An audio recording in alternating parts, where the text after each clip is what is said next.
Hello everyone, welcome to another episode of Celebrating Aviation with Mike Machat. We've got something very special for you today. We're going to be looking at three very rare factory models of three iconic aircraft designs, all developed in the late 1940s to be the next generation interceptor for the U.S. Air Force. Specifically, we have the Lockheed XF90, the Republic XF91 Thunder Scepter, and the Convair XF92 delta-winged fighter. These airplanes were all flown in, as I said, 1948, 1949 time frame. Experimental aircraft. Each company proposed an entirely different way of solving the problem of creating a high-speed, high-performance interceptor. But these airplanes were pivotal to the air defense role at the end of World War II and the beginning of the Cold War in the late 40s and 1950s. And I'm holding in my hand a page from Aviation Week magazine dated March 7th, 1949. The headline reads, U.S. Air Force reveals three new supersonic planes. The latest jet rocket fighters show results in the field of high-speed flight research. Each one of these airplanes was an iconic design. They were all flown successfully. Iterations of each one survive to this day. And we're going to be taking a look at each of these individual airplanes. So let's go ahead and talk about each one and its place in history. The first of these three great aircraft is the Lockheed XF90. It was first flown on June 3rd, 1949. Chief Test Pilot Tony LeVere was at the controls. It was a twin-engined airplane. It was heavy, not one of LeVere's favorite of the Lockheed family, but again, a pivotal step in the evolution of the military jet fighter. As an interceptor, it was too much for the mission. It had twin Westinghouse J-34 turbojets, not the most powerful engine, only 4,100 pounds of thrust. Maximum speed was 665 miles per hour.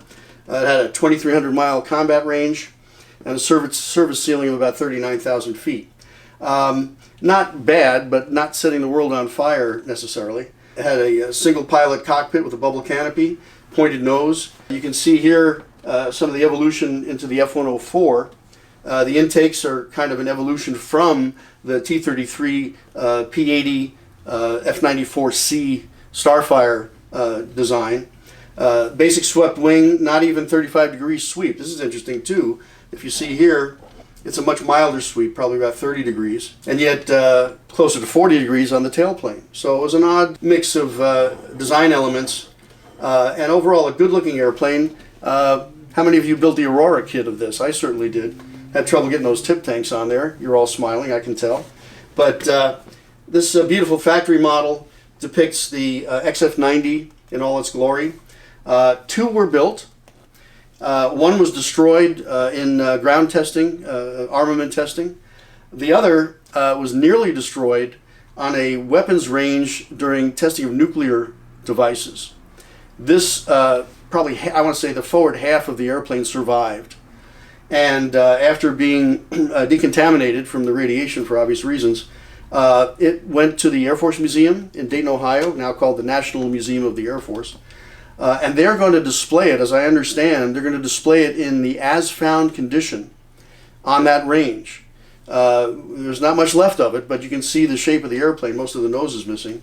And this will be an example of the weaponry and the destructive power of nuclear weapons in that time period, showing what can happen to an existing airplane and what was left of it after the blast. So if you're ever in Dayton, you can actually go see a piece of the XF90.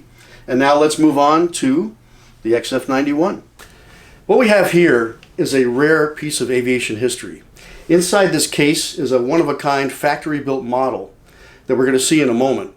But these are the cases that were built by the company model shops to transport proposal models back to Washington, D.C., the Pentagon, to show military brass what a new airplane would look like. And let's open this up and see what's inside.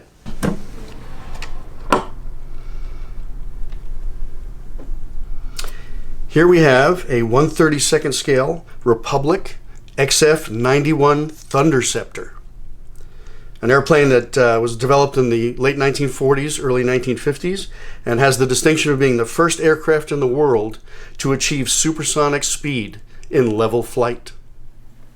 The second of the three airplanes is the Republic XF91 Thunder. First flown on May 9th, 1949. Test pilot was Rusty Roth, same test pilot who made the first flight of the F-105. Two were built. One was destroyed in an in-flight and ground fire, and one survived, which is now on display at the Air Force Museum in Dayton, Ohio. It's an interesting airplane. Its place in history, as I mentioned, is it is the first aircraft to achieve supersonic speed Mach 1.4 in level flight. However, there's a PS to that story. There's an asterisk on that, and that is that the airplane was rocket boosted. It had 4 barrels of the reaction motors XLR-11, which, if that sounds familiar, it's the same engine as in the Bell X-1. It's not throttleable per se, but it is individual barrels are able to be fired independently. The jet engine was a General Electric J47, same engine as in the F-86, same engine as in the B-47. And it was an interesting airplane. It flew at Edwards Air Force Base, and as I mentioned, went through a number of different types of test programs.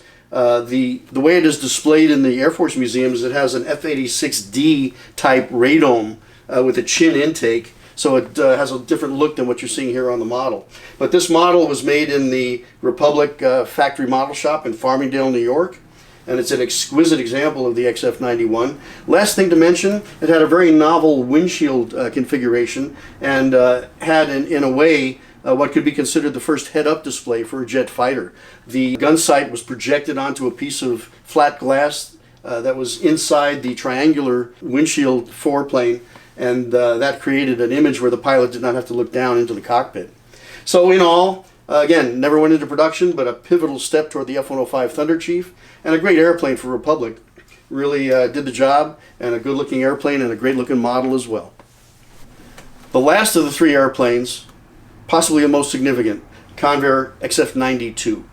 If you saw the movie Toward the Unknown, they used the XF92 in that crash sequence in the beginning. It also appeared in the movie Jet Pilots as the enemy MiG airplane. But America's first Delta Wing aircraft, it was the beginning of the story. It was, a transonic airplane, 718 mile an hour top speed. First flight was the 1-year anniversary of the Air Force on September 18th, 1948, again at Edwards Air Force Base.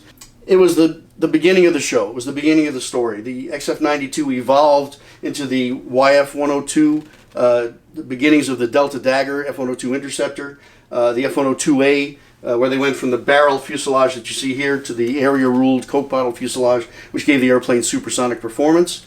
And then the B-58 Hustler, the 4-engine Mach 2 bomber, and ultimately the F-106 Delta Dart, considered by anyone who flew it, and the Air Defense Command's greatest airplane, considered really one of the champion airplanes of the Century Series. And to this day, with a speed of Mach 2.41 on a record run in December of 1959, the world's fastest single-engine, single-seat jet aircraft. Three airplanes that, although they never went into production, were invaluable in the evolution of a family of airplanes that came later, the famed Air Force Century Series fighters. The XF90, 2 were built, 1 survives in the Air Force Museum, or will be a display in the Air Force Museum. Again, never produced.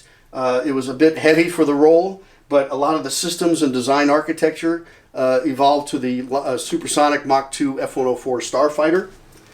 The Republic XF91, inverse tapered wing, rocket boosted aircraft, led again with the systems and the design concept to the F-105 Thunder Chief for Republic, critical middle step from the F-84 series to the 105.